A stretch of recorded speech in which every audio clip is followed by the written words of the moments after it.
আমাদেরকে জানানো হয়েছে যে মুসলিমই মুসলিমের ক্ষতির সবচেয়ে মুখ্য কারণ হবে।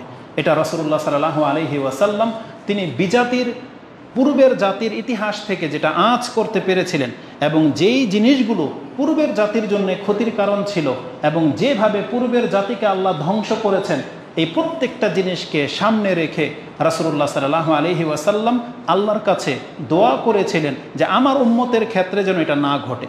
পূর্বের জাতিকে ডুবিয়ে মারা হয়েছিল, আমার উম্মতকে যেন ডুবিয়ে মারা না হয়। পূর্বের জাতিকে ওই প্লাবিত বন্যা দিয়ে দুর্ভিক্ষ দিয়ে ধ্বংস করা হয়েছিল, আমার উম্মতকে যেন সমূলে ডুবিয়ে বা দুর্ভিক্ষ দিয়ে ধ্বংস করা না হয়। এটা রাসূল সাল্লাল্লাহু আলাইহি ওয়াসাল্লাম আঁচ করতে পেরেছিলেন এবং তিনি আল্লাহর কাছে এগুলো এক এক করে দোয়া করে চেয়ে নিয়েছিলেন। তার মধ্যে একটা দোয়া এটাও ছিল যে আমার উম্মত যেন বিভক্ত না হয়ে যায় এবং তারা একে অপরের সাথে যেন লড়াই না করে। আল্লাহ এটা আপনি কবুল করেন। আল্লাহ সেটা কবুল করেননি। ওই হাদিসটা ইমাম মুসলিম রাহিমাহুল্লাহ এভাবে কোট করেছেন যে রাসূলুল্লাহ সাল্লাল্লাহু আলাইহি ওয়াসাল্লাম তিনি বলেন, সালতু রাব্বি আন সালাস, আমি আমার রবের কাছে তিনটা জিনিস চেয়েছিলাম। সালতু রাব্বি আল্লাহ ইউহলিকা উম্মতি বি সানাতিল আম্মা বি সানাতিন, আমার উম্মতকে আপনি দুর্ভিক্ষ দিয়ে একেবারে সমূলে ধ্বংস করে দিয়েন না। ফাআতানিয়াহা, রাসূল সাল্লাল্লাহু আলাইহি ওয়াসাল্লাম বলতেছেন আল্লাহ আমার এই দোয়া কবুল করেছেন এবং বলেছেন হ্যাঁ তোমাকে এটা দেওয়া হলো যে তোমার উম্মতকে আমি দুর্ভিক্ষ দিয়ে ধ্বংস করে দেব না। তারপর তিনি বলেন যে সালতুহু, আমি আমার রবের কাছে চেয়েছিলাম আল্লাহ ইউহলিকা উম্মতি বিল গারক, আপনি আমার উম্মতকে ডুবিয়ে মেরে দিয়েন না।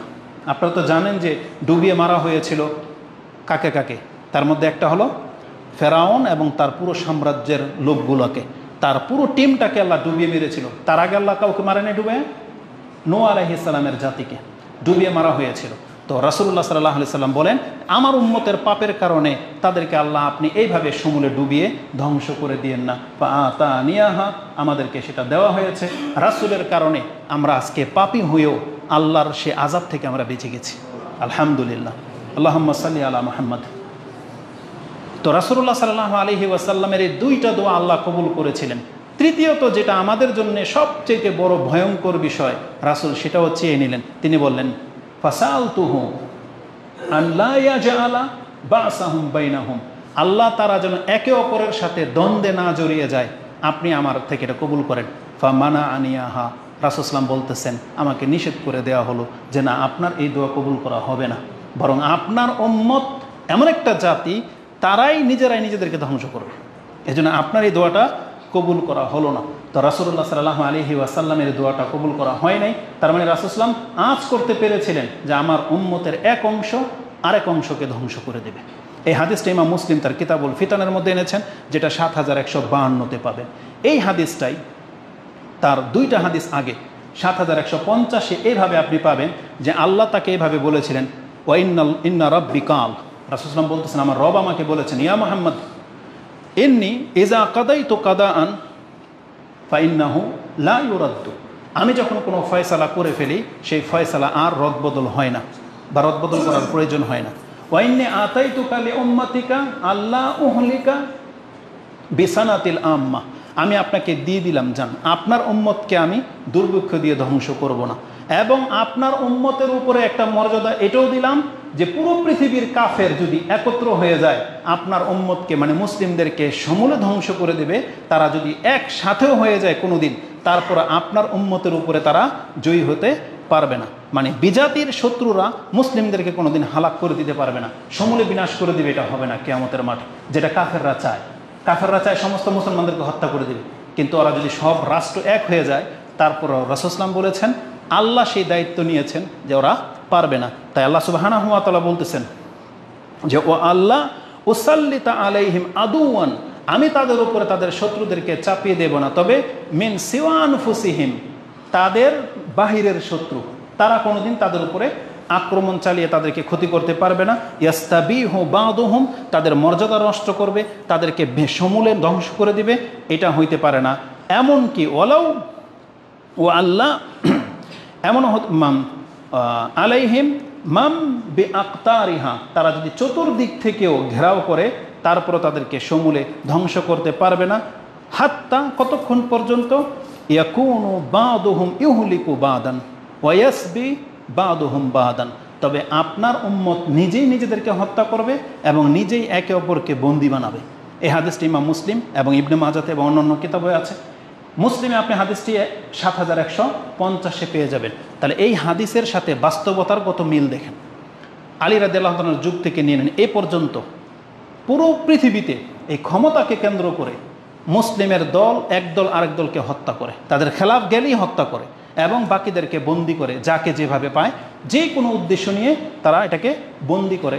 যেমন এই চলমান পরিস্থিতিতে যে ভিডিও ক্লিপগুলো আমরা দেখলাম বা পেলাম, যে একটা রাষ্ট্রের নায়ক মুসলিম কিন্তু তার খেলাফ যাওয়ার কারণে এমন কিছু ব্যক্তিকে তিনি বন্দি বানিয়েছেন, এমনকি প্রাণে মেরিয়ে দিয়েছেন শুধু তার দলের খেলাফ হওয়ার কারণে, অথচ তারা মুসলিম। অথচ রাসূল সাল্লাল্লাহু আলাইহি ওয়াসাল্লাম এই কথাটাই বলেছিলেন যে মুসলিম মুসলিমকে হত্যা করবে, মুসলিম মুসলিমকে বন্দি বানাবে। কোনো কাফের শাসক হিসেবে আমাদের দেশে কিন্তু আসে নাই যে কাফের এই কাজটা করেছে, সেও একটা মুসলিম, যাদেরকে করেছে তারাও মুসলিম। অথচ এইভাবে মানুষ মানুষকে হত্যা করে ক্ষমতার জন্য, যেটা আমাদের ইসলামের খেলাফ। এটা কত বড় পাপ সেদিকে আপনাকে আমি ইঙ্গিত করব। তো রাসূল ইসলামের এই ভাষাটাকে আল্লাহ তাকে জানিয়েছেন যে আপনার উম্মত এই মুসলিম মুসলিমকে হত্যা করবে, মুসলিমই মুসলিমকে বন্দি বানাবে। আর তাই হচ্ছে, এটা হচ্ছে আমাদের প্রেক্ষাপট। কিন্তু কোরআন হাদিসের সাথে এদের কোনো সম্পর্ক নাই। এই কথাগুলা মাদ্রাসায় ছাড়া কোনো স্কুল ভার্সিটিতে পড়ানো হয় না। তার মধ্যে এই হিতাহিত জ্ঞানগুলো তাদের নাই। তারা মনে করে যে তারা হকের লড়াই লড়তেছে। কিন্তু আফসোস হয় আমাদের দাড়ি টুপিওয়ালা এক শ্রেণীর মানুষের জন্য, তারা নাকি হাদিস পড়ে, তারা নাকি ইসলামিক দল, তারাও এই নাশকতার সাথে জড়িত, শুধু এইমাত্র ক্ষমতাকে কেন্দ্র করে। আর বলতে গেলে আমরা হয়ে যাই ফাসাদকারী, বলতে গেলে আমরা হয়ে যাই সরকারের পাচাটা গোলাম। অথচ আপনি কোরআন হাদিসের খেলাফ গিয়ে কিন্তু এই কাজটা করতেছেন। আপনি দিন কায়েম করবেন আর আপনি মুসলিমকে হত্যা করবেন, এই অধিকার আপনার নাই। এখানে একটা সূক্ষ্ম কথা বলে দিই, আপনি মদিনার ইতিহাস যদি জানেন, মদিনাতে রাসূলুল্লাহ সাল্লাল্লাহু আলাইহি ওয়াসাল্লামের জীবদ্দশায় মুনাফিক ছিল। রাসূলুল্লাহ তাদেরকে চিনতেন, কিন্তু আপনার কোনো ইতিহাস রেকর্ড আছে যে কোনো মুনাফিককে রাসূলুল্লাহ সাল্লাল্লাহু হত্যা করেছে শুধু মুনাফিক হওয়ার কারণে, বা মুনাফিক হওয়ার কারণে মদিনা থেকে বের করে দিয়েছেন? করেন নাই। বরং রাসূল সাল্লাল্লাহু জিজ্ঞাসা করা হয়েছিল, ইয়া রাসূল আপনি তো জানেনই মুনাফিক, একে হত্যা কেন করেন না?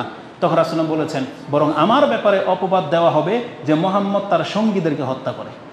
মুনাফিক জেনে শুনে রাসূল সাল্লাল্লাহু হত্যা করে নাই, শুধু বাহ্যিকভাবে মুসলিম হওয়ার কারণে। আর আমরা তো পৃথিবীতে যেহেতু রাসূল নাই, আর এখন তো মুনাফিক ঘরে ঘরে আছে, কিন্তু আমরা তো চিনি না, আমরা তো কাউকে চিনি, সবাইকে তো আমরা মুসলিম রূপ দেখতে পাচ্ছি। তাহলে একটা ব্যক্তি বাহ্যিক মুসলিম, আপনি চিনেন না সে মুনাফিক। যদি চিনতেন একটা কথা, আপনি তো ধারণার ভিত্তিতে তাকে হত্যা করতেছেন। অথচ রাসূল সাল্লাল্লাহু আলাইহি ওয়াসাল্লাম চিনে শুনে পর্যন্ত হত্যা করে নাই, শুধু বাহ্যিক মুসলিমের রূপ থাকার কারণে। এটা হচ্ছে মুসলিমদের ইউনিটি। কিন্তু আমরা আজকে একদল অপর দলকে মুনাফিক বলে মেরে দিতে, মানে আমাদেরকে যে কমেন্ট করে মনে হচ্ছে যে কথা বললে পেলে মেরে দিবে, এমন একটা ভাব। কার বিরুদ্ধে আপনি যেতে চাচ্ছেন? তো রাসূলুল্লাহ সাল্লাল্লাহু আলাইহি ওয়াসাল্লামকে জানানো হয়েছে এই ফিতনার একটা অংশ হলো আপনার উম্মত, আপনার উম্মতের এক অংশ আরেক অংশ দ্বারা ক্ষতিগ্রস্ত হবে। এটা হচ্ছে বিপর্যয় যেটা আপনি দেখতে পাচ্ছেন। কেন এই সব কথাগুলো আপনাদেরকে শোনানো হয়? কারণ এটার ভয়াবহতা খুব মারাত্মক। যারা দার্স শোনেন, যারা কোরআন সুন্নাহর দিন পালন করার চেষ্টা করতেছেন, এই কথাগুলো আপনাদেরকে শোনানোর মানে হলো আপনারা কিন্তু এই সমস্ত নাশকতার সাথে জড়ায়েন না। এটা আগেও বলেছি, এখনও বলতেছি, এটাই কিয়ামত পর্যন্ত আমরা বলতে থাকবো যে কোনো মুসলিমকে যেন হত্যা না করে। কোনো মুসলিমের রক্ত সম্মান এটা কিন্তু আপনার জন্য হালাল না। এটা খুব মারাত্মক, বিষাক্ত। কিন্তু এটা ঝরলে আপনার অস্তিত্ব নিয়ে প্রশ্ন উঠে যাবে। আল্লাহ সুবহানাহু ওয়া তাআলার কাছে আপনি নাজাত পাবেন কি পাবেন না সেটা নিয়ে প্রশ্ন উঠবে।